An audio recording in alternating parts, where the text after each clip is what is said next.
These are the top 10 most disappointing WrestleMania matches of all time. Number 10, WrestleMania 6, Brutus the Barber Beefcake ends Mr. Perfect's perfect record. Mr. Perfect Curt Henning entered the WWF in 1988 with legendary vignettes showing him being absolutely perfect.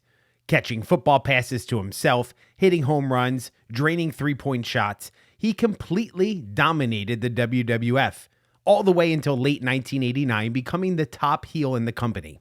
Who can forget his most memorable moment when he was smashing the WWF Championship belt into pieces after stealing it from Hulk Hogan on Saturday night's main event? Enter WrestleMania 6. Mr. Perfect has yet to lose on WWF television, but he's in a pretty forgettable match with Brutus the Barber Beefcake. I think it's fair to say that Beefcake was on the backside of his WWF career. Yes, he was in the main event at SummerSlam in 1989, but he entered the WWF in late 1984, had some matches with Hulk Hogan, got his own Coliseum home videotape, but his WrestleMania record was average, below average. At WrestleMania 1, he had a match that ended in a double DQ against David Sammartino. In WrestleMania 2, he lost as a member of the Dream Team against the British Bulldogs.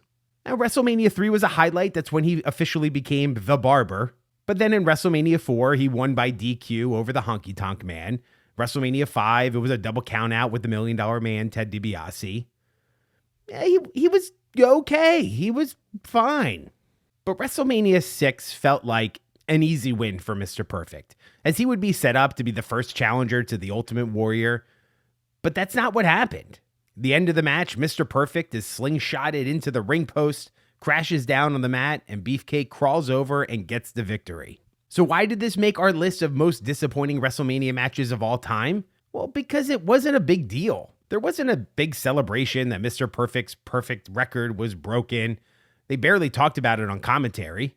It just happened. And Mr. Perfect went on to win the Intercontinental Championship tournament after WrestleMania 6, and the two were supposed to face off at SummerSlam 1990, before Beefcake was severely injured in a parasailing accident and had to take significant time away from wrestling. So maybe there were bigger plans down the line for Beefcake, but it did feel like his time was coming to an end at WrestleMania 6. And just like that, Mr. Perfect's perfect record was over.